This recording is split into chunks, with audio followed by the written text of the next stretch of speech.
What's up, everybody? Welcome to another episode of Standing in Your Truth podcast. I am your host, Armand Anderson Bell. Welcome, kings, queens, and those of us who identify in between. To the lovers and haters and lovers, judgers, and those who are envious of others. Welcome to Standing in Your Truth Talk podcast, the show that focuses on the diverse panel discussion, as well as highlight interviews of ordinary people doing extraordinary things in and with their lives. I am your host, again, Armand Anderson Bell. With me tonight is my special guest, Mr. Martel Okonji. Whew, it's been a good struggle, managing schedules and getting everything and balancing life, which ironically is a topic for tonight.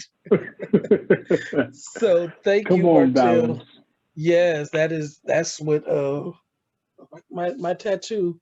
I don't know if I can pull it up on this fat arm, but yeah, that's what this means under my tattoo of the yin and yang symbol with Capricorn and Aquarius, since I'm a Capricornius. So, whew, thank you again for joining. I know you have a busy life, personal and professional, but we're going to talk about that, the ins and outs of it, just to scrape the surface of it. But before I do that, I'm going to read Martel's bio. And again, if you are watching, also making his debut this season, and the episode is the 3,000 questions about me, which ironically you already have it. So it's so cool. I'm loving this book. I've been using it since last year, and I find that it's very introspective on self. So if you are watching on my feed, on his feeds, submit those questions 1 through 3,000, and I will read them and he will answer them. If you have questions for me, submit those bitches too. So I'm going to start again with his bio. So Martel Okonji, by day, he's a service worker, trainer, and educator. At night, he is a beloved community activist in the streets and a dedicated father during his home life. Martel Okonji has spent his life navigating his Blackness, sexuality, and class both in the workplace and in his community.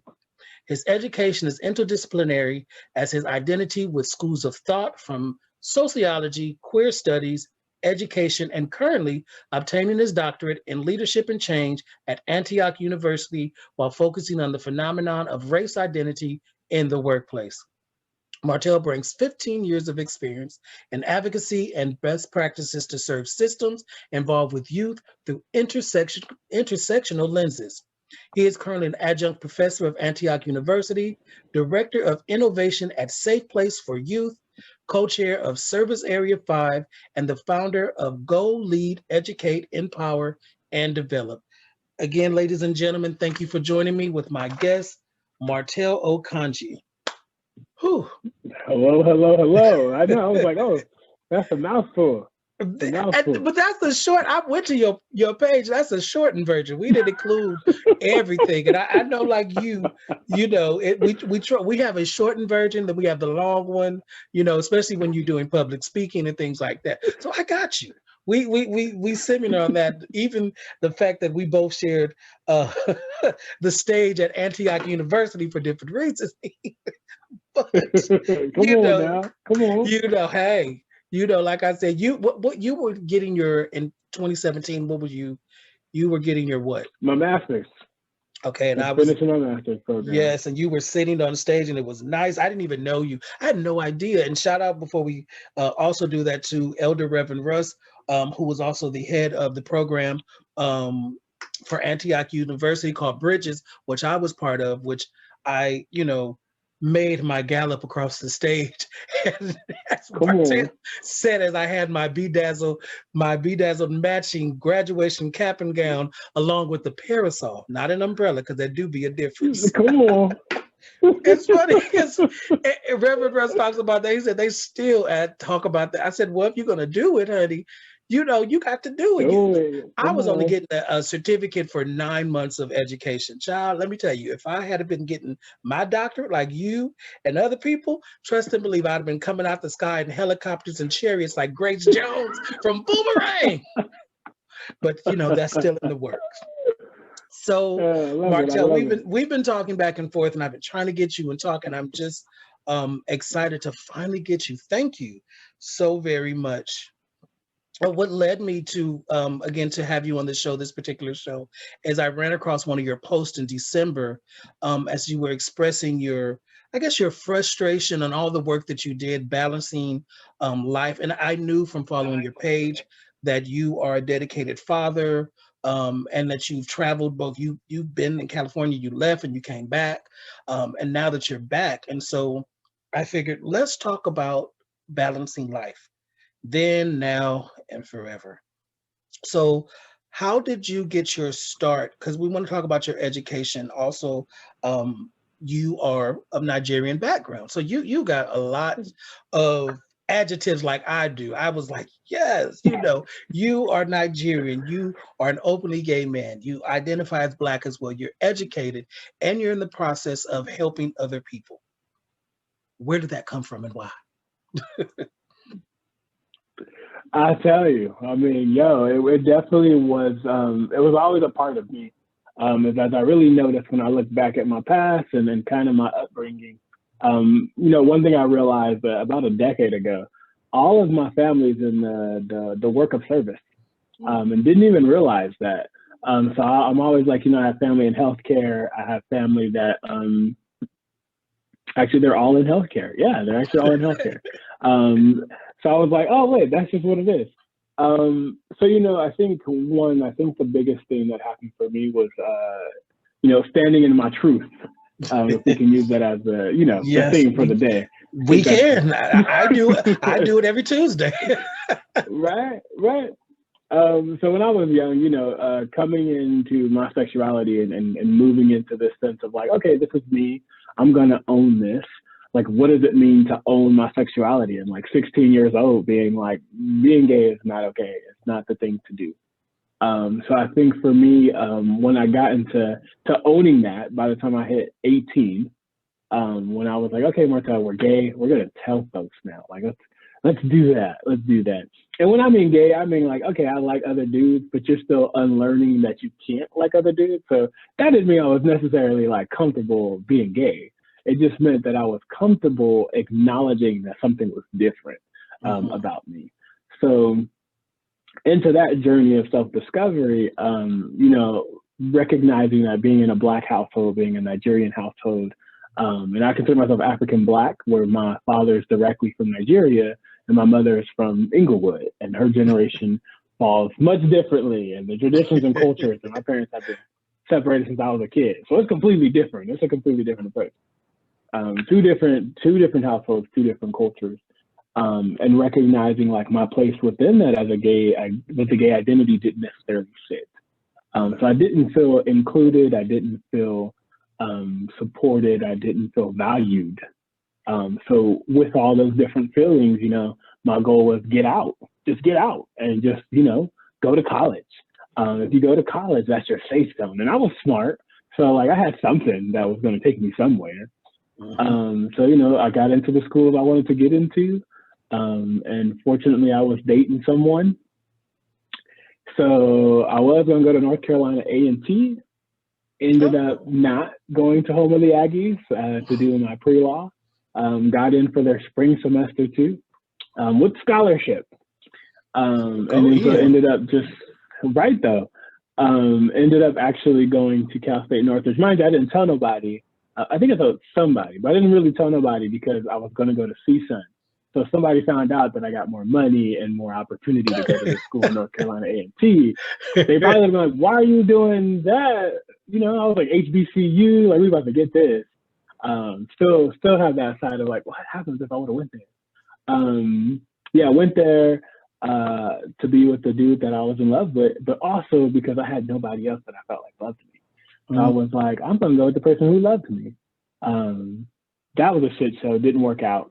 So my life really having nothing, not feeling valued, supported, and as we get further into my story, recognizing what it feels like to be at your lowest and in your darkest room, and then having the light shined in that from someone else to then say like, I don't want anyone in the entire world to feel the way that I have just felt. Oh, because I almost didn't make it.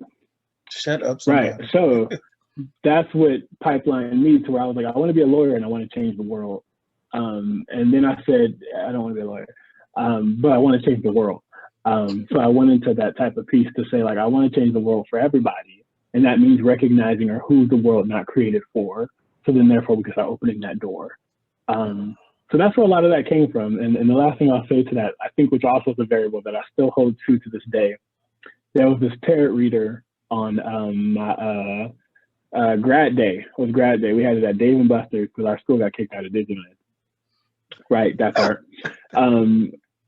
So the tarot reader, I had came up to her and she was like, "Oh, I'm gonna read your tarot." I was like, "Okay, cool, awesome." And it was like it was three something. I just remember two of the three. One of them was like, "You're gonna have three loves in your life." I was like, either I had passed that or it ain't never gonna happen. So I was like, moving on. But the last one is, you're going to create an incredible change in this world. And when I heard that, it really sat with me, and I was like, oh, I'm gonna be this lawyer and create change. But really, I was like, I'm gonna be in service of others, and I'm gonna do that in my most authentic self. And that's what's gonna really pipeline me. It's like, I'm gonna change and be unbothered about that change. I'm gonna be unapologetic about that change, because at the end of the day, it ain't about me. It's about everybody else that doesn't have a voice inside of that picture, and I'm gonna bring their voices with me, whether that be through paper, through document, or through them, and providing them the leverage and the skills and tools to be in that space. So that's what brought me from that one question, long answer. Right. I'm learning so much more about you, and that we have so much in common, especially in the need to be of service for other people. And it comes from not having that service given to us. I wanted to be a lawyer when I was younger. And I even, in 5th grade, I even did a mock trial for the bully who used to beat me up, but he had an argument with the white kid and I got him off. And the teacher sent that information to my mom. I thought I wanted to be a lawyer until I saw all the schooling and the money. So I decided to do something. And I'm just now, in the last few years, coming into the realization that everything that I've done is in that realm of being of service, but not in particularly, even me being a drag queen, when I did it, it had purpose, because I had purpose in life. And you run from it for so long because you think, how can I, as being any adjective that is given to me, Black, whatever, being broken, how can I help other people? And then you stop fighting it and realize that you adjusting. And again, my show is called this, and my affirmation in life is that for a reason, because Spirit has led that to me. Is as I stand in my truth, I'm altering my narrative, I'm embracing my journey, and I'm changing my life. And just by the authenticity that I show in me allows other people, no matter what it is, to do the same. How has that moved you? And it is moving you. Yeah. Right. It's a powerful statement, because I think one, and I study all these like leadership theories and even in the same sense theories, and even social behavior and the concept of identity, right? Mm-hmm. And we talk about this since there's been a lot of criticism as in this authentic leadership, recognizing that, well, if someone is authentic, the reactions against that are not positive. Like, they have different hardships and yada, yada, yada. And I said, and that is why it's even more important for me to be authentic, because I'm not sitting here trying to make people comfortable. I don't want the reactions that are going to create the system we still currently live in. I said, I want to get to positions of power so I can therefore dismantle the bullshit that we have through the most authentic self that I can bring into this table, by also being mindful of navigating my own safety, but yet without the regard of consequence that's going to make someone feel like, oh, well, we're in this together. And it wasn't me who did it. And I'm like, I don't need that. What I need is, what are we going to do about it? And how do we create a space so all of us can do this work together? And, and also even on that, and if you don't believe in the mission of all of us doing this work together in the most authentic, inclusive way, then this table wasn't created for you. And this work wasn't created for you. And this world is therefore not to be altered by you, because I feel like in that same essence, you want to live in your world. So go make your world. But don't include everybody and don't drag us all in it with you. So I'm always like, there's so many pieces to that whole entire concept that I truly believe we can all work together. And I truly believe, by me being unbothered and living my best truth, those folks who feel like they don't have a voice those folks who feel like they can never see themselves in these positions, they can never see themselves navigating these ways. I'm here to say, like, I'm going to change that. And not only just say that in my most authentic way, I'm going to show it by changing policies, changing legislations, changing systems, and making sure that not only I can be as authentic and have these skills and tools to do the things that I do, this code switching, try to even dismantle that, but we don't know what that looks like. Because I'm also like, I love code switching. I don't need you to know the dialect that I'm utilizing at this time. Right. As a matter of fact, this conversation ain't for you, but this one is. This is where I need you to pay attention. Get in where you fit in. Right. So I'm just like, those are the things that, you know, I'm really recognizing, and a lot from some of my staff and some of the mentees that I would have, and really saying, like, you know, like, the fact that you live your truth allows me to say, like, I can be me. I do know what that looks like. And also being mindful of, like, when I live my truth, I also say, this is when I'm not living my truth. And I'm like, and I do that for my own safety and my identity. And I say, but at the same time, you won't catch me slipping and not living my truth. So let me back up a little bit and explain what I just said, because I'm also like, did I say that right? I am going to live my truth at all times until it is involving my safety. But yet when it comes to a decision of power, that is definitely when I will always live my truth. So I'm like, regardless of the situation. So I'm like, if there's no power involved, then cool, I'm gonna go ahead, put my mask on and walk away and do what I gotta do. But the second there's power involved, the second that there's decision-making taking place, my most authentic truth will come to the table in all means necessary. I haven't watched it yet, but the quotes that are coming from Judas and the Black Messiah, like, I cannot wait. Oh, that is, Fred Hampton is one of my, like, yes, let's have this conversation. So I'm like, the Black Panther Party and recognizing the truth within the Black Panther Party, and that not being, you know, told in its truest way. We got so much to be thankful for the Black Party, just the Black Panther, just as Black folks. So for me, yeah, definitely that speaks power on so many levels. But my life, my narrative, creating that, living that, embracing that, and moving and navigating with it is how we'll always move forward at all costs. Yeah, until my life is threatened, because I got a baby now, and I got right. And you got, like, and again, that goes back to the balancing act. But yeah, it gets to the point where you don't even think about it. It's just like, I'm just being me, and something as simple as me, mind you, I knew in months in advance that we were graduating, and because it was an extended program of Antioch University, they said, oh, we don't get caps and gowns. I said, excuse me? I said, I don't know about you, but 9 months, baby, I've worked hard, because I had a class of 30. And when we finished, it was barely 10 people. And I don't ask permission from anybody to show up and show out. I said, I do. I offered it to my class and no one took. So I said, you know what? That's fine. I went online, found me a cap and gown. I bedazzled it myself, found a matching pair. Even the day before, when we had a little meeting, everyone, the director came. She said, well, there are people who are kind of concerned about what you're going to do tomorrow. I said, okay, and I talked with Elder Russ. And again, it was that back and forth.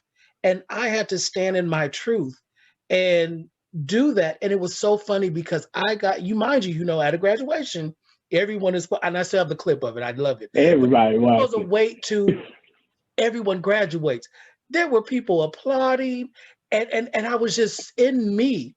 And afterward, people were coming up to me and saying, thank you, because I know you guys were getting your doctorates and masters. So the stress, all that stuff, baby, me tipping across that stage wasn't just a statement for me, but it was for others. It was. And yes, you continually find affirmations in life, even in the midst of struggle. Again, I came across your post, and I, like you, and when I'm good, I'm good. But if something is bothering me, I'm going to express it, because I don't never want to fake the funk. And so I connected with your struggle. And you balancing and your pride and stuff, and realizing, because a lot of times we're told all these narratives. Again, altering my narrative comes from taking away what has people said as a Black man, as a gay man, as all these things. And then you're like, I'm not good enough, but you realize you've been good all this time. It's other people all the damn time who have this problem. All the damn time. Talk about that for a second. How does Yeah, that, play into your life? I even go back into like elementary school where like, I grew up in a white suburbia, up in California. And, there's so many times that I've gained consciousness, right? And that's when we say the shit you say to your kids is going to show back up. Like there's no, and I'm like, it blows my mind when I see parents and the way they talk to their kids. And I'm like, if you don't think that this is not going to show up, how are you living your life today? What do you think about when you do certain things, when you talk about certain things, when you walk, when you speak? What are you fighting also? What are you trying to unlearn when you do those certain things? And I'm like, I could still recall sixth grade, what my teachers would say. I could still recall fourth grade, what my mother told me. Like I can remember these things and they guide me. They really play a part in my life. And I'm like, and maybe some folks could forget that shit, but I'm not. I'm a firm believer of, I'm going to remember this shit and I'm going to utilize it in my journey. And before I react, constantly reflecting like, what is this impact going to do for somebody? What is my reaction going to participate in when I think about this? So yeah, like I know I was told how to walk, talk. I mean, there was time I was told how to sing. And I was like, okay, hold on, we doing too much. And there's times where I was in advanced math class in 10th or 11th grade. And my teacher, remember, this is advanced math class. And my teacher had said, Martel, you're not going to go to college if you can't do your homework. When she should have said, do you need to do homework? Because clearly you're passing all of my tests and you're not also doing your homework. So what's working for you? Because you just gave me a B in this class. Okay, I'm not doing your homework because that shit is a waste of my fucking time. And I have a job after school and I'm involved in after school fucking activities. And then I take care of my siblings after that as well too. So I'm not doing your homework because I don't need to. There's nothing that you're telling me that I can't fucking figure out on my own.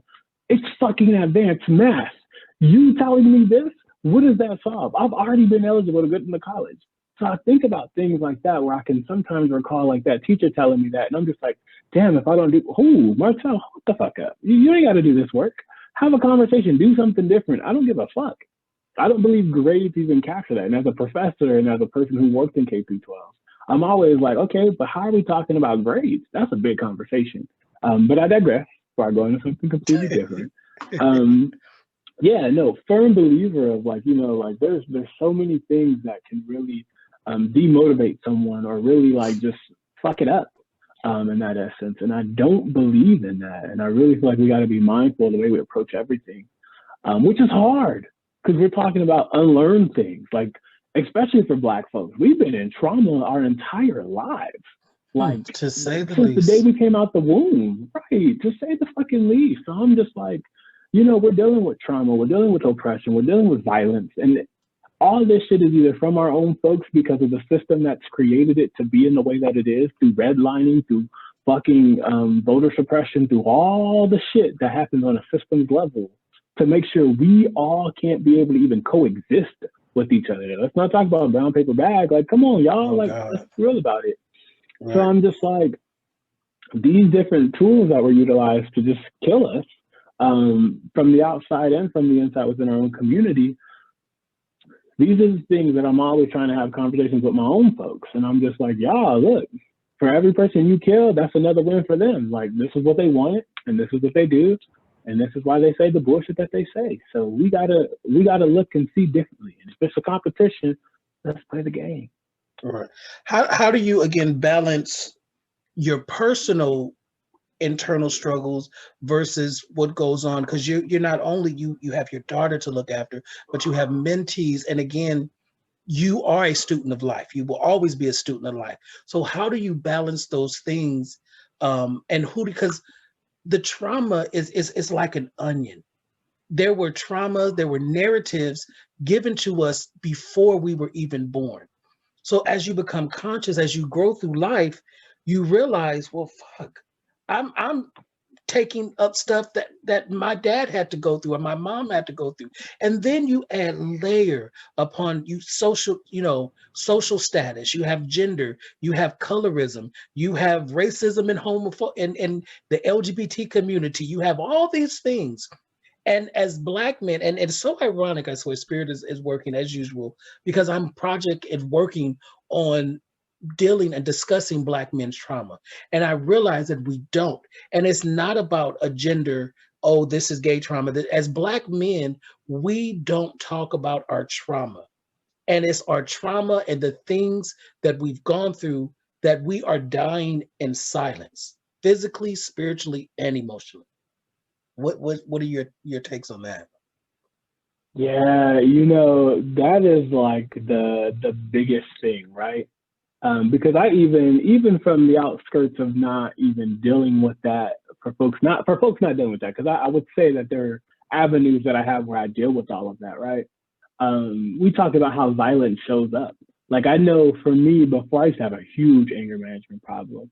And I say that in the sense of like I wasn't as abusive or I wasn't as destructive as other folks, but like I was angry towards myself. Like I would punch walls, I'd be yelling and screaming and just fucking can feel the stress and that serotonin that would just literally take over my entire body and just I would be angry, but I was angry by myself. And I hated being in those spaces because I was like, I got nothing to deal with this. So like instead of being sad, I was just angry. So, you know, just to even say in terms of like navigating all of that, I know, you know, for me, I think about my identity and it's so fucking intersectional and like noticing like trauma is every day. Like I go to the workplace, I'm like, okay, prepare for trauma, like period. I go to the grocery store, I get in my car and drive. Like I've been pulled over numerous times, held at gunpoint numerous times by officers, never by a fucking individual. I'll tell you that much. You know, I'm a survivor. I have experienced homelessness. Like my shit goes on and on and on and on. And I think about that every day because I'm so mindful of it. And how it shows up in my work and my biases, because we're all biased. For me, like white folks scare the shit out of me. And I'm just like, how do I navigate? And I'm in a white predominated fucking realm of work. So, and in education. So I'm like, every day I must navigate white folks. So I'm like, how do I navigate white folks? Fortunately, we've been socialized to see them as all angels and the greatest gift that the world has ever received. So it makes it easier to navigate that trauma. That don't mean the trauma ain't there though. So I also say like, you know, navigating that has been much more challenging. But I'm also, you know, constantly in reflection and constantly thinking and constantly, you know, one of my like amazing colleagues and friend, his name, he lives in Atlanta and I can't wait to go visit him. And he's, you know, a rabbi and he's like this phenomenal white man, you know? And so, you know, we were having a conversation one time because I came to him and I just like let it all out. And he was like, you know, I'm intrigued because it feels like to me, everything that you've ever studied is literally studying yourself. And like, how do you operate and navigate in that system? So like, even like me, I've always wanted to study music. Music was my life. And I was like, I'm going to study music. I want to produce music, make music, sing music, live music, be music. That's all I ever thought about when I woke up and when I went to sleep. Even when I was like, I'm going to change the world, I was going to do pre-law and I was going to actually do music. I got a music scholarship to do. So I was like, I'm going to go into music and do law. No, I was ready. Even in my undergrad, I had auditioned. They were like, we want to put you in voice. I was like, I was going to do music, but I was like, music is not my calling because there's a bigger purpose and a bigger cause that I'm being called to. So all my life in my education, I've navigated trying to understand who am I and who is this world with people who either look like me, think like me, or love like I do. And really trying to understand the complexities behind that, which is why I was like, I got to take this interdisciplinary approach to how I see the world and try to understand the world and the systems. So then, therefore, I can be okay with navigating the way that I'm navigating.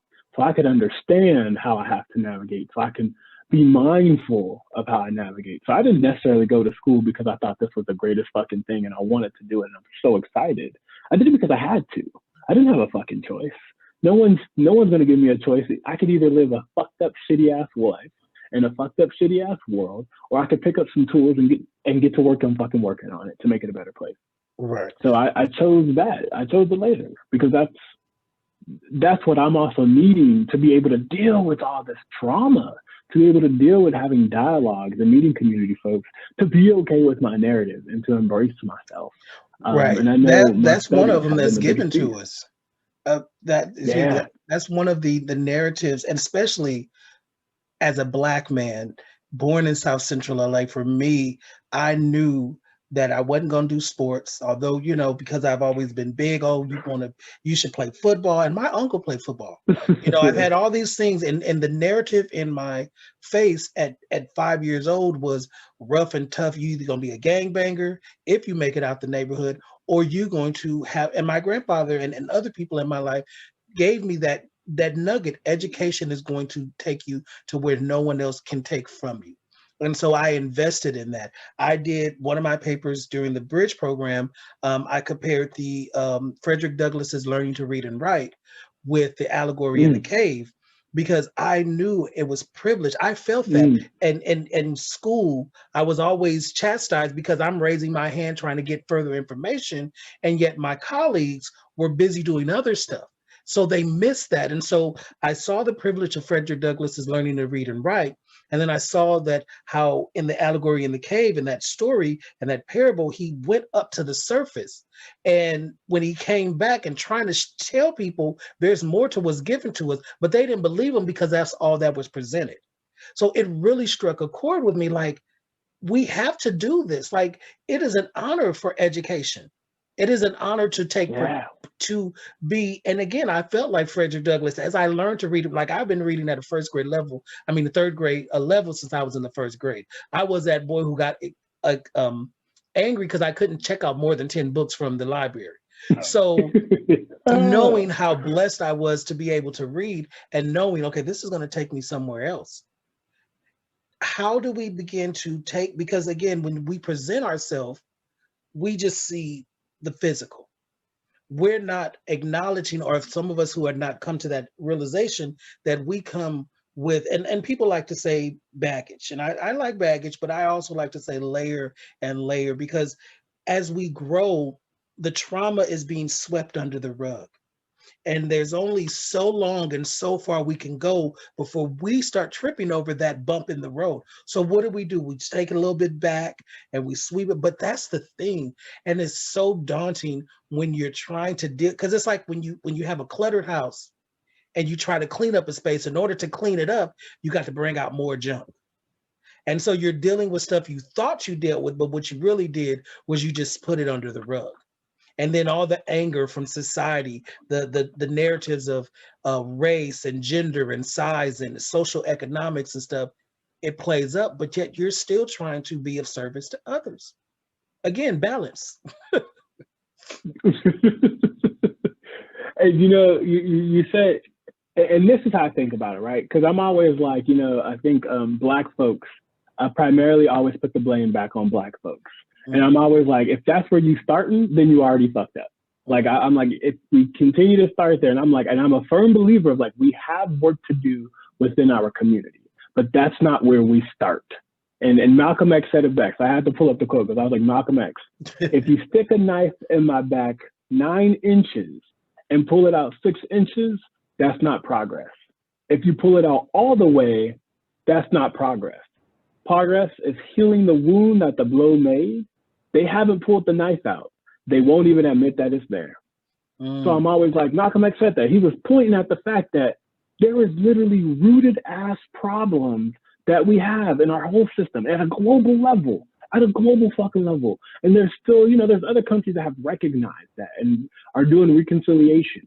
But I'm like, we as the United States of America and for our Black community, first off, if we even recognize, like, come on now, like, we eradicated the entire African populations that came here and we created a Black identity. Like, I really want us to even have that first conversation on just noticing that, I'm like, we had so many different tribes and so much, a complete complexion and an array of identities and cultures and languages that came here. And America did a great job of separating them and making sure that they couldn't do that. And thus we created Black folks. So I'm just like, even just saying, like, let's start where the problem is. Like, you ain't never going to be able to heal your trauma unless you know exactly where it's coming from. You got to start there. So I think that's one of the things. And when I talk about this balancing out, like the reason why I'm so adamant about systems change is because I know that's where the root is, and I need my people to heal so we can really start creating some change. So I'm like, all we can really do is take these small steps, apply some bandages. We can, rinse off in the water the blood that's coming from our wounds. Like those are the things we really can do until we are actually in systems that recognize our real trauma, that recognize that there is a fucking knife, and not a fucking knife, a fucking sword that is literally going through us. And until we actually pull that out, until we actually know who the fuck put it in there and start recognizing those conversations, then we can start healing. Then we can start that process of balancing our lives and moving in a way that's going to drive us. But I'm like, we also have to recognize that when we say that it starts in our own community, we have literally just contributed to continue the system to keep moving and to keep going. We got to shut shit down. We got to shut it down, and we got to start closing doors and saying, like, it's time for something different. It's time for something different because I want to heal. I want my daughter to heal. She's already in trauma and she ain't even fucking 4 or 5 yet. Right. So I'm just like, I need my families to heal. I need my people to heal. And I want the world to live a better place. Like, how beautiful would that be? Do you find it frustrating and daunting to try to do that as you're healing yourself, but for people not being able to see it? Because again, the narratives are so powerful that we become comfortable. And I can admit to living in those narratives at one point in time. I am so big on, and thanks to Frida Lynn Waugh and other people, but accountability is on my lips every day. And if I can't check myself, then, and it's been said, RuPaul says that other people have been saying, but again, it starts with self. It starts with taking those things and looking at, like, I'm looking at the narrative and I'm becoming, and then you get mad all over again. Like I look at how I was introduced to same sex, how there was shame and guilt and all those things instead of love, unlike our heterosexual counterparts where you have the story boy meets girl, boy, all those things. And we, at least me, I tried that. I tried to have girlfriends. I had girlfriends. I just knew it wasn't going to work for me. And so it started from there. And if I could go back in time and take, and that's why I mentor, that's why I've had gay kids and nieces and nephews and mentees, because like when you said it, it was so funny. I've said the same thing. I don't want what happened to me happen to someone else. And I want people to take ownership in the words that we use, because I personally am sick and tired. And again, my motto is several of them in my life, but I am tired of taking medicine for other people's headaches. And when people take the time and they say stupid stuff like, oh, well, hurt people hurt other people. I go, no, let's back that up, because hurt people hurt other people because they want to. If you've been hurt, hopefully you can come to a space in your life and time and place where you would not want to inflict that and not make an excuse. As gay Black men, we have been told and given leeway to so much self-destruction. So much, and then we nonchalantly say, oh, it's because I'm gay, or oh, it's because I'm Black, without even acknowledging where that comes from. Why are and then you have stereotype. And I believe earnestly that for every stereotype, there are nuggets of truth, but those are truths that we've played into. So where do we begin to, again, take that level and say, yes, I'm Black, but no, I'm not a thief. Yes, I'm Black, but no, I'm not X, Y, and Z. And again, the adjectives and everything, again, those narratives and figuring out what they are for self. Whew, Lord have mercy. So yes, and you name a lot of things. There's two things that, and what you were naming that also came up to me as I think about this, because I always say, Tupac. I fucking love Tupac and the conversations he was having that folks were not listening to. And he talked about a time where he said, and that's because this was the first reflection off of what you just told me. He said, if we keep knocking on the door and saying we hungry, and they say, sorry, we ain't got no food, and you knock on the next door and say we hungry, and you looking inside, you see a whole meal, a whole feast taking place. And they say, we ain't got no food, and you just like, what the fuck? the next time you knock on that door, you're not coming to ask, you coming to take. So I even say in that same message, yes, I'm a fucking thief. I'm a thief because you are deciding to not give me anything to eat and you holding all the damn food after making me work for it in your back fucking field. So I even say at that same time, like, we are being as destructive as the world is making us be. Like, we are being as tired as the world is making us be. And if we talk about that from a physiological perspective, right? If we talk about how socialization plays on that, if we talk about we learn these different traits and these different behaviors because that's the messaging that we see every single day. Because we talk about that's what our amygdala and that's what our prefrontal cortex, we talk about the brain's processing in terms of how we start to deal with situations and how we start to take away different rational thinking from all of that. Then we not just having a conversation on just simple behaviors and on simple reactions that occur. We talking about a whole fucking systemic ass thing that has been created and continue to be perpetuated as we move forward in life because we aren't changing the fucking foundational institutions that exist that create what we're dealing with. Right. So I say, you know, my best mentor, one of my past mentors, I really, really appreciate. She's a strong trans Black woman. And I was like, ooh, this woman is just fierce to fuck with. And she said, don't ever let anyone remind you that you are Black. And I said, what do you mean by that? And she said, when someone don't give you something, if someone treats you a certain way, and you get angry and you get mad and you want to beat their ass or you want to do X, Y, and Z, you allowing them to take power from you and you allowing them to remind you that you are Black and that you was going to get something different. And, you know, I started leading with that. And I was also being like, excusing people for the shit that they did. So taking medicine for other people's headaches. And other people's headaches, exactly. So I said, you know, I'm going to change this around. I said, don't ever let a white person remind you that they are white.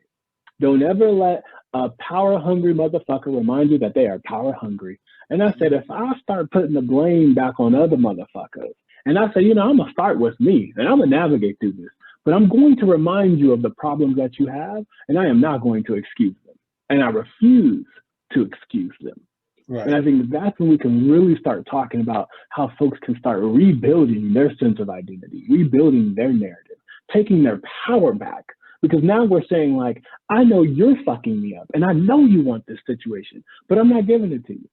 I refuse to give it to you. And I know that I'm worth so much fucking more. That's the conversation we need to start having. We need to really start changing the dialogue. And we need to start giving people different tools to equip to be able to navigate those dialogues. Because it's also hard because then we also need them to come back home and give them the love and the support they need to go back out and deal with this shit again. So I'm just like, we got to really start changing it from those foundations. But I think the language behind it, the narrative that we tell behind it, need to shape what we're all experiencing and how we need to support and love one another to be able to do this fucking fight the way that it needs to be done. Right. It's conversations that need to be started for Black men. It's conversations that need to be started for Black gay men. It's conversations that need to just be started to begin to do the work. And for us who have begun the work on ourselves, I find it selfish. Now, and I've trusted believe I've tried to run from my calling or whatever you want to call it, my journey, my attributing to change for so long until I got tired of running. And I realized that no matter what field, no matter whether I was acting, doing drag, doing makeup, there was always something because the thing that always showed up was me. And I realized I've been running from that all this time. And now I feel like I've been playing catch up since I turned 40. All this time of denying who I was, what was my authentic, what was my authentic self. I realized that I knew no matter, honey, I could be in a room with full of darkness, but me being me, baby, I'm going to shine. And if you can't take it, then that's not. And again, I've been doing that, making excuses. Like, again, I almost walked away from not presenting myself on that stage that day because of somebody else's fear, because of someone else was not able to do it. And I said, and now is at that point where don't forget about asking who and why, ask why not. That was my Yeah. calling. That was me. Before I even knew, something said, okay, bitch, I need you to go and I need you to order you a cap and gown and I need you to go put these rhinestones on it. And I need you when they call your name, Cool. because it's so funny. I even made the lady say my name twice because she didn't get it correct. And I said, it's Armand Anderson Bell. I'm gonna send you the video so you can see it. And it's so funny. And again, seeing you sitting on that stage, because as we're coming in, they had us in the front. I was like, all right, this is a Black man on stage. I had no idea who you were, had no idea the connection that we had with Russ. But I was like, okay. And again, tipping as I did and getting the accolades from people and their doctorates and their masters saying thank you just for you being you was the affirmation, because it sometimes it takes a bit to come, but it was in that moment and hearing the cheering from people who didn't know me from Adam, Eve, Steve, or Queen. They just saw somebody in all this lusciousness tip, and baby, I tipped across that stage. Again, yes, how did we get out of because I will speak for myself and I don't want to speak for you, but I realize that my worst enemy has been me. That my struggles have been the inner me. And we talked about charm for a second. And as much as I love Charmed, my power of 3 is me, myself, and I. Hello. How do you equate that, or how do you show up and show out when you do, no matter what you do? Yeah, so my entire journey, it was always interesting too, because I'd always like, who's your role model? Mm-hmm. And I was just like, bitch, me, myself, and I. Who the fuck I got? Who is me that I got to look forward to in this world that we live in? Mm-hmm. I didn't even know RuPaul, and even RuPaul is not me, because I can't embrace the flawlessness that RuPaul embeds. And I also think a little bit different than RuPaul a lot of the time too. So I also recognize that. So I was like, ooh, got that old school thinking. Okay. But in the biggest pieces, for me, I think I really, really, really had to look at me in the same context. Like I had to say, Martel, who are you, and like, who do you love? And I was like, do I love me? Like that was the biggest fight that I've ever had. Mm-hmm. And as I said, when I was like, to get deeper into my story, like I was suicidal. I mutilated myself in all different ways. Like there was a time where I was sitting and I was in this dorm, mind you. So my entire freshman year of college, like every day I was like, am I going to make it past today? Like, is this going to be the day that I actually like take my life? And it was literally at a moment where I sat on the balcony and I was just like, you know what? I think this is it. Like, I'm tired. Like, I'm fucking tired. Like, I just, for what? Who gonna miss me? Who gonna give a fuck about me? Who gonna care? So I was sitting there doing some things to my body when, 2 important critical people walked in on me. And they was like, you coming with us now? And those were the first 2 Black folks that I would say mirrored my mother. My mother is from Inglewood, and they were from Inglewood, and mirrored my mother, and phenomenal Black woman and her ex-boyfriend, which is a phenomenal Black man, both of whom I still admire in my life as a tribute to who brought me into this world. And I say Phoenix Rising is what I always say. If it wasn't for those 2, I would not have been able to see who I am. Even the dude was just like, you want to know why, like, dudes don't notice you? And I was like, what? He was like, because you dressing like you not who you are. Like, I wore baggy clothes and that wasn't me. I was never me. My mother got me dressed. She created my identity. And like, so, I got that opportunity to start embracing who I am. And he said, do you like what this looks like? I said, I fucking love it. Wearing tighter jeans, being more of like, which I would say more feminine in the stereotypical Black norm of what is masculinity. Mm-hmm. And being able to see a Black person tell me like, yeah, you can do that, man. Like you do what's gonna make you feel good. And I was like this, like I could do it. And he was like, yeah, why couldn't you? And I was like, shit, then I guess I'm gonna do it. And going through that process and them like treating me like family. I was like, okay, we having dinner tonight. I swear to God, I was a child. Like I must have been practicing being their kid. Because to me, like they felt like they were my parents and they were role models to me. And they literally guided me on understanding my identity as a Black male inside of a Black dynamic. And it was just so important for me to have gone through that, especially at the time of where I was at in my life. And that in that moment, like I really started saying, like, yo, I'm powerful. Like I was like, if I can do good in school, if I can get this shit, what else could I do? Like I've always told myself, I said, if I literally was around people who loved me for me, how much further would I be? And I was like, that was the thing, you know, like if my parents didn't, if I had a different experience with my parents, how much further? You know, I'm 31 right now. I'm 31 years old, and I have done more shit than I could even recall, from the basis of anger, from the basis of stress, anxiety, depression, and not from the basis of love and excitement and joy. And I said, like, imagine if I felt like I was in an environment, like I felt like today, which increases my drive, my passion, my eagerness to want to be successful. You know, those are the things that's building me up because I now have a community that I'm like, if something goes wrong, I'm going to go to them. I've lost everything. I know what it's like to be hungry. I know what it's like to not have money in my pocket, to not pay a bill, right? To sleep outside, to sleep in the fucking grass. Like, I know what those things feel like. So I'm like, having something more than that, to me, is already providing me a platform and a fucking canvas to really create my own fucking destiny. And like, those have been the things that I'm like, you know, folks say like, you got to lose everything to get something. I'm like, well, you ain't got to lose everything. You don't have to lose everything. Imagine if you didn't think like you had to lose everything to get everything. I'm like, imagine if I started in a place where I could have everything and get even more. Imagine what that would look like. So, you know, I think about that in my inspirations, like one, the people in my life who continue to encourage me and allow me space to think and reflect. But also now my daughter, like I have this beautiful human being that I brought into this world that I said, I dare myself to be courageous and bold enough to unbreak a cycle. Like I dare myself.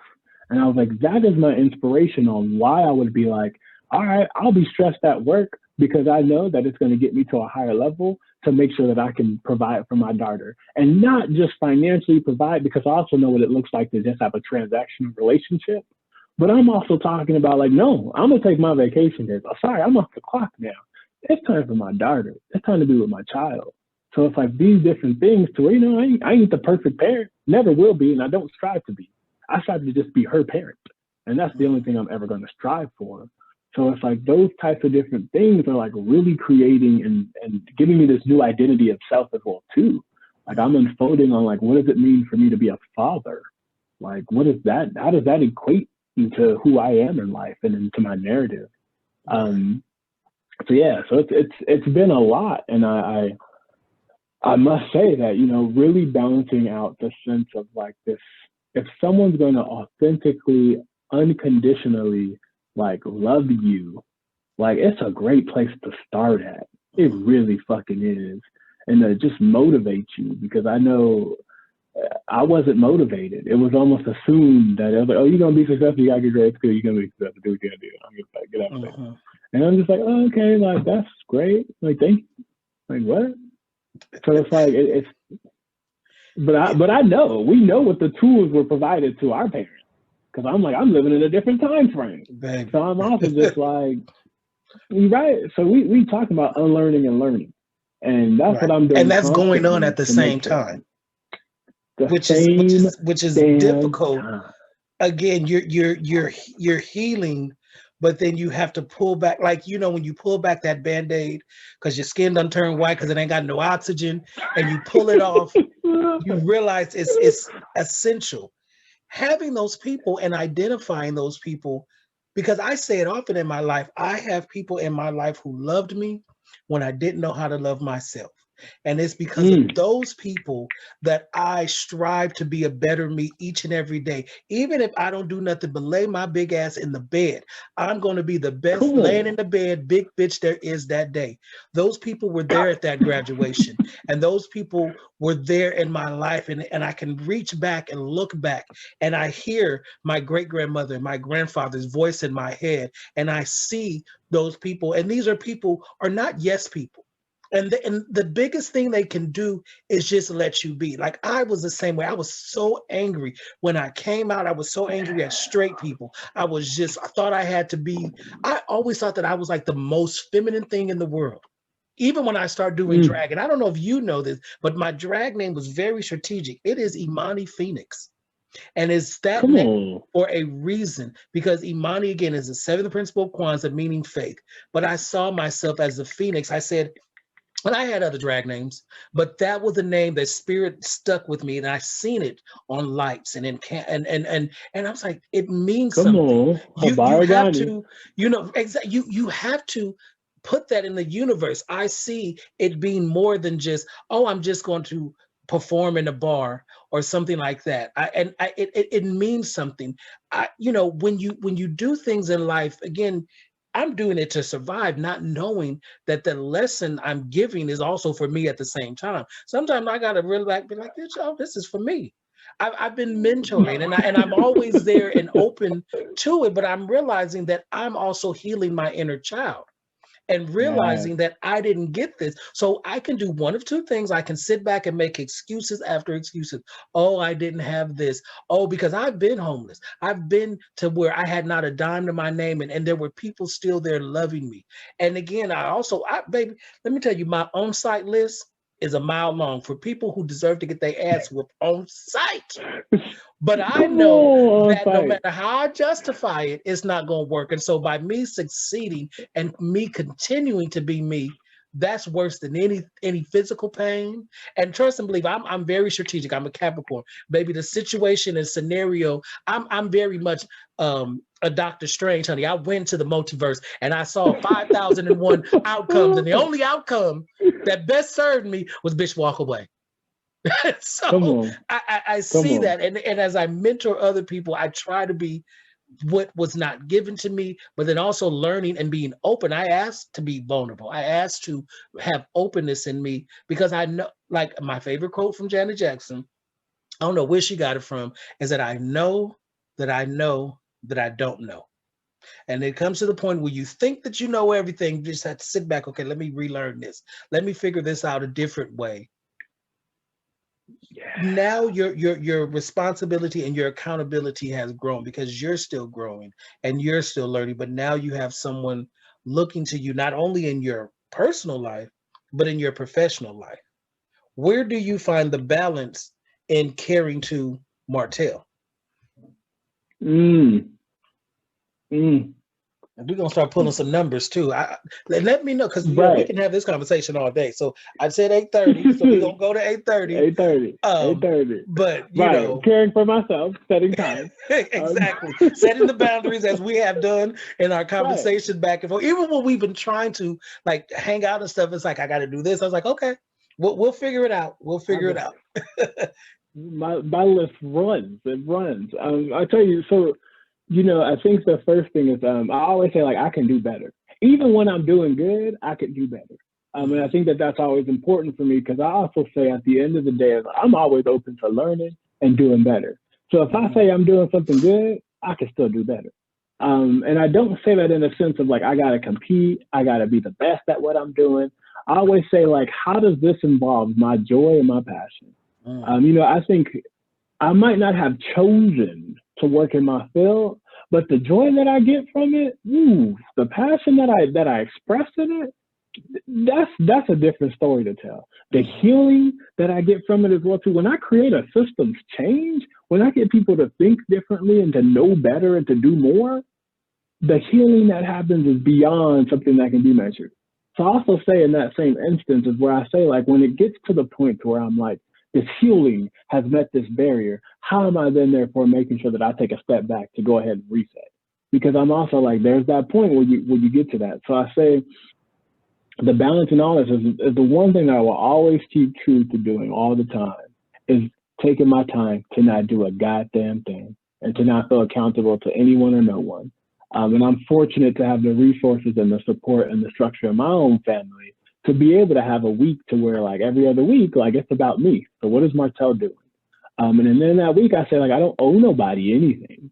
So I'm not doing shit. Like that's just it. And I know at times some of my peers or my friends or my colleagues might say like, hey, like, let's do this, let's do this. And I'm like, no, I ain't doing it. And that's what I'm gonna do. And you may or not be able to join me, but I also may or may not want you to. So I'm always like, I have to draw those boundaries because I'm like, my life is in service of others at every single step that I take. So it's so important for me to be mindful of like who I am, but I'm also a very big extrovert and I like thrive off of other people. So that's also why this work caters to that, even from my education and the way I navigate my education caters to that. So, you know, in terms of caring for myself, I started off with thinking about what are especially now that, you know, COVID is real and COVID is here. The world has shut down and all the things that I did, I loved going out to my bars and dancing in the middle of the night. Right. I'm like, no, I didn't need a dude to walk up to me. I didn't need the dude there. We could have our own party. And I need the dance floor. Because guess what, bitch? I am the party. When I walk into the room, as you seen, as I strutted across that stage 4 years ago. Shit, I saw that. I lived for that. So I was just like, you know, those are the things that like brought me joy and that allowed me to reset my mind, my body, my soul, my spirit. And I'm just like, you know, folks don't understand also like being gay. Like, I'm like, that's where I found my happiness was the club. I was like, that was the one place I could wear whatever the fuck I wanted to wear. I could go inside of a space and live my best fucking life, unapologetically as fuck. You know, and that's why I always feel some type of way when them straight boys get up in there and start acting some type of way. And I'm like, first of all, nigga, nobody touched you, so I'm gonna need you to step out of my space. But yeah, then you gotta remind them that they forget, baby, there ain't nothing soft about me. Like, so please don't let that fool you, because then that's when the queen and the king have a battle, and the king is from South Central, but the queen is from Hollywood. So I have to say, okay, let me remind you a quick rid, because I didn't, you know, even in drag, I've told people, I said, please don't let these wigs and titties fool you.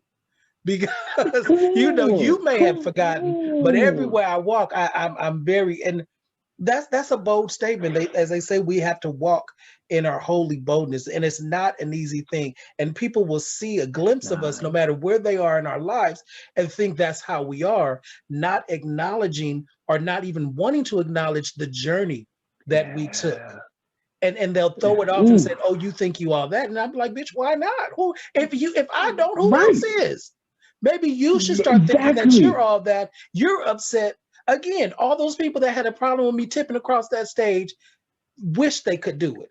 And the people who, and again, I'm so glad. And every time confirmation and spirit says, bitch, I told you, go ahead and do you.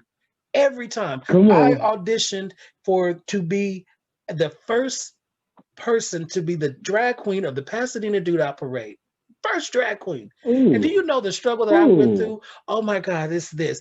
And what really sold them after I did my performance and shut it down, they asked me questions. What do you want to do? And of course, having years and experience in speech and debate and all these things, having been in Toastmasters in the 5th grade, I gave them that, and that's what really sold them. And me saying, let me take your organization to a different level. It didn't matter that I was a Black, fat drag queen, all those things. It mattered how I represented myself. And again, I was like, I can't believe it. I went and tried out for the first time and did it. And now that's another notch on my belt. Another notch. And again, I sit there and I'm like, Lord, every time I doubt you, like you tell me to do, you show up and show out. You know, I want other people, and that's why I do this. And I ain't gonna lie about it, baby. This Standing in Your Truth podcast is therapy for me. Because trust and believe, last year it was difficult. I did my podcast in 2019, and it was a different format and everything like that. But I said, you know what? I need to do something different. I'm allowing me to be me, as I hope other people are allowed to be themselves. That's simple. That's it. That's all. What else is new? You know, but again, we come across people in spirit and we'll you know, put other people in our life. Because again, I felt your post. That's what really made me reach out to you. It's like, oh, I got to have him on, because I know I've talked to other people. We have self-doubt. I am a avid believer that addiction is more than just drugs and alcohol. I am in the big book for Ooh, codependency. If I can move this green screen, I facts. would definitely show you that I will, and we'll talk again later, but I have the big book for codependency. I've had it for years and realized that people pleasing and codependency stems from being told that I'm not enough. And so I've taken those same tapes and again, oh, you're not enough. You got to do this. I had to stop being Captain Save-A-Ho and realize that the Help. hoe that needed to be saved was none other than me. Yeah, And come on so, now. Come on now. it's the journey. I want to get we got a few, we got 15 minutes. You want me to pick a number, or because you already know some of the numbers? How full is your book? I'm still 17. working on it. 17. Have you done 17 17. yet? We're gonna go to 17. Okay. Nope, I have not. That's why I said it. That's the first one I was gonna do. Spirit is I only looked at funny. some of the questions and did them in my journal. Right. I have a hard time Some of writing mine is books. filled out already, so I still have. Come But on now. 17, Spirit has led both of us. It says, "What do you consider your greatest achievement?" Oh, damn. Mm-hmm. What a question to say. What a Right. question to say. We asked, and she said, "I'm here." Hello. So in college, I had lost one of my close friends. She had committed suicide. And I know for me, it was one of the most hardest times because, and we weren't best friends. She was my events coordinator for the LGBTA that I actually was the president of. And we had our whole ass moments and adventures. And just a close person that I always thought that I would see in my life. Also, the other Black person that was like doing shit as an openly fucking queer individual. So, when she had passed, before she had passed, she was always talking about this resource center. And she was like, we need to have a resource center on campus. There's other places that have it.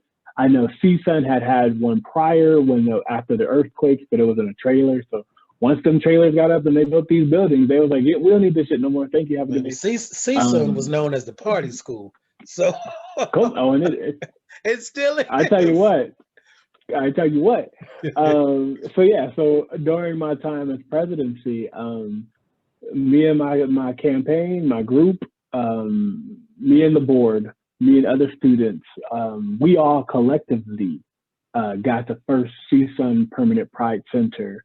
And I got the greatest privilege of like writing a grant for it and listening and going to DC to do this change work. And I think for me, it wasn't necessarily just getting this CSUN Pride Center, but having these resources and having these things that are going to be there for students that identify like me and her, that identify like other folks, to be like, okay, before you do this, here's this one place you can stop at.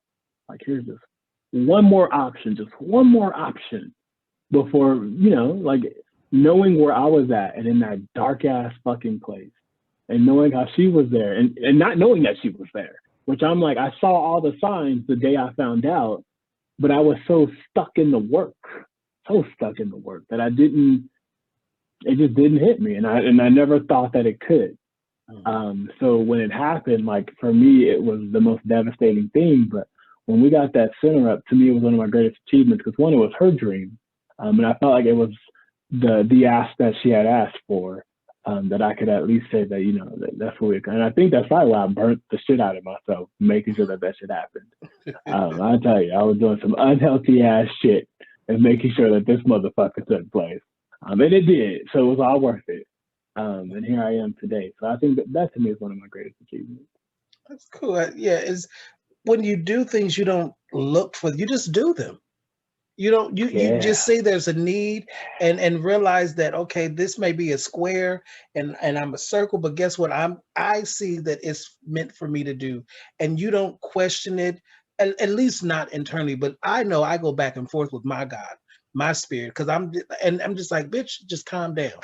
And it's all gonna work out. I'm stubborn.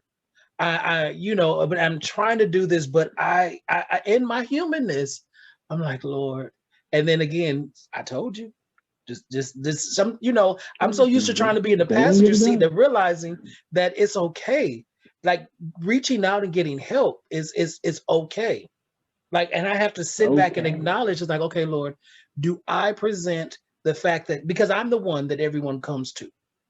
And I often say, who's there who can I run to when I need Yeah. love. You Who know, can I run to? Come on. but I realized that I put up that wall and that defense and not reach out.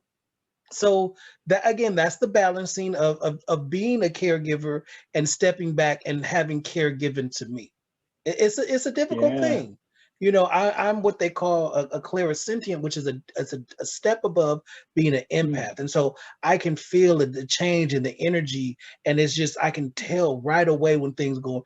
But I also need to know to sit back and let someone help me. You know, one of my favorite Come gospel on. songs by the Clark sister, and the line from, is my living in vain? If I can help somebody along the way, then my living is not in vain. And again, sometimes I have to be honest and say that bitch that needs to be helped is me. So, you Come know, on. I'm Come gonna on. pick another number before we go, and then I want to ask you for your final wrapping things up. 124. 124.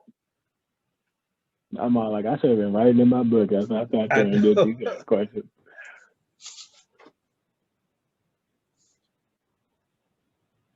That's what use a messy girl book. Let me put this book in the camera. Use a messy girl. 124. What's the first impression you want to give people? Oh, snap. Right, now write this down so you can That go I fill it have, in yeah, when you're done, right, because I need to right. fill mine in too. So 17, I'm gonna write this down. 17 and 24. I need 124. 17, And 124. I know the answer to that first and foremost, because I say it every time, Black and unapologetic. Mhm. That's it. Unapologetically Black. That's the first. That's the first thing I want folks to see, and I want folks to know that I refuse to be anything other than my Blackness, and it means that it is not defined by you. It is defined by me, and it is going to be as beautiful as I make it. So I want folks to always understand that my Blackness is what you already see anyway. Right, you can't I'm gonna be hide that. unapologetically Black.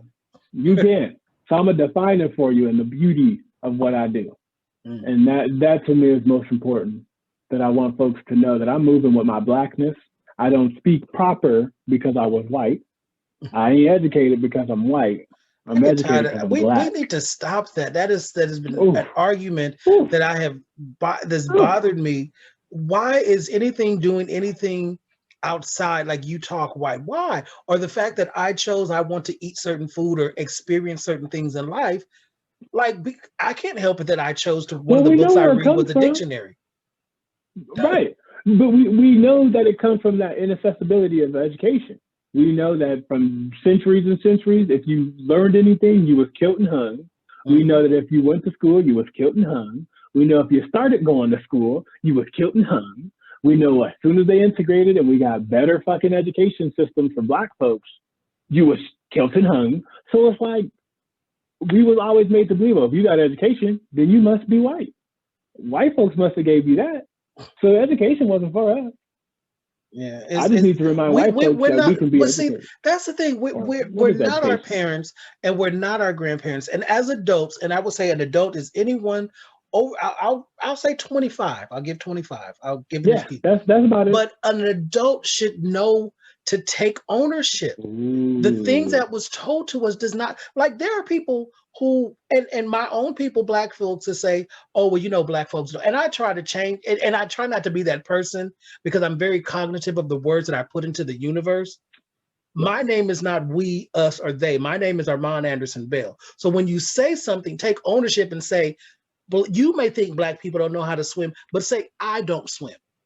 Speak from the I, and that comes from the mental health background. Eyes. Always speaking in the Eyes. I, and taking ownership and say you've never taken the time to learn to swim. Because baby, I'm a mermaid. I Yep. love to swim. Allow yourself, even something as simple as like I went on my very first cruise 2 years ago when I turned 40. I was so proud of myself that I allowed, and even though it was 3 days to Ensenada, the experience of just doing that. And again, do it and then just say, okay, I don't like it. Okay, I do like it. We have to start allowing ourselves that privilege. And we are good enough to say, okay, I may not like horse riding. Let me try it. Let me not try escort. but we're so transfixed on this spoken rules. And that goes for being Black, that goes for being gay, that goes for being size, that goes for everything. And I want to know where these bitches at to make up these rules, because they've been ingrained in us and we live them like they're the law. But who's benefiting from them? Because it's damn sure not us. Because if you say, oh, I don't want to do this because X, Y, there are people I know that ain't never been to the beach. I'm 42 years old. I agree. I you know, when I stayed at that context though, I didn't get that from my Black folks. I got that from white folks.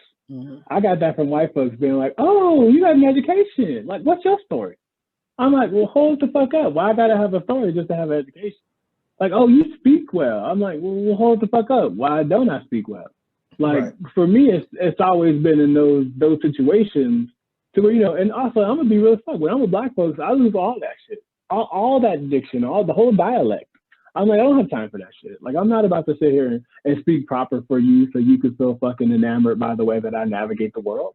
Like, I'm like, nah, like, I'm gonna speak down to earth. I'm gonna use language that I don't necessarily use in your face. Like, for me, it's really just being able, and also noticing that now that those two worlds of mine are already being converged, like, my language is also going to look different. My dialect looks completely different as well. And how I'm presented to people, because that's a big thing. Like, when you walk into the room, and my grandfather taught me that, even, like I said, coming and being a proud Black man helped the foundation of me being a proud Black gay man. Because when I walk into the room, I want you to see Armand Anderson Bell. I don't want you to see whatever adjective you're going to subscribe to it, because that'll limit to what you do. Even as a big man, as a plus size man, as a drag queen, don't let that fool you, because you're hung up on that, not me. And I'm working on, you know, doing better and just being me. Because no matter what side you turn the quartz cube, you may see red or you may see blue, but you're going to get it all. And if you act up, you're going to really get it. So, but we are close to time. I want to again thank you so very much for taking the time. I'm glad we finally had this conversation. It's been a long time coming. I want to ask you, and leaving in this, what's next for you personally or professionally? Ooh, that's very, very beautiful. I think the next thing for me is one. First, I'm moving forward in my career, which is really exciting and awesome, taking the next step. But I think the biggest thing is finishing my doctorate program. You know, like, I'm less than 6 months away from moving into candidacy. I am, who knows how long after that, from finishing my dissertation. But that's what's next for me. And also putting roots into where I'm at. You know, I've been written a lot of apartments, and, you know, we talk about owning land and what land looks like for Black folks to own land.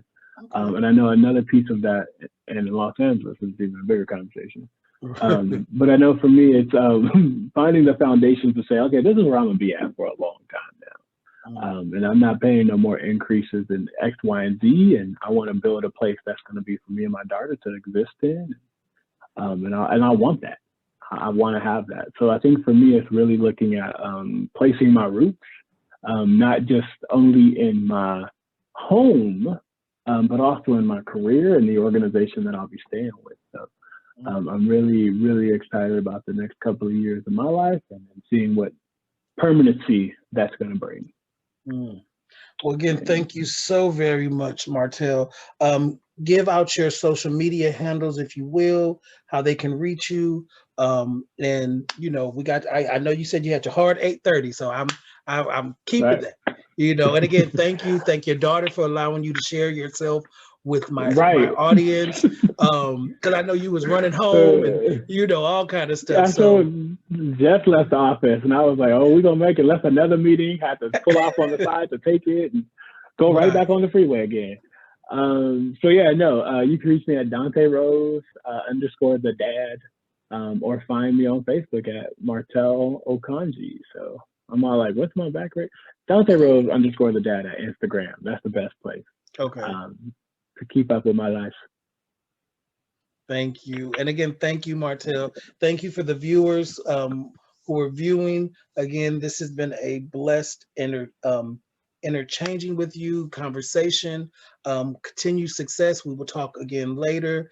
Again, as I try to say at every end of show and Standing in Your Truth, be acknowledged that there are 86,400 seconds in any given day. Choose wisely what you do with yours. And until we meet again, ladies and gentlemen, be blessed, be well, prosper, and live your authentic self to what is you. Stop taking medicine for other people's headaches. Thank you again, Martel. We'll talk again later. Have a blessed evening. Goodbye. Bye-bye, You as everyone. well, too. Thank you. Goodbye.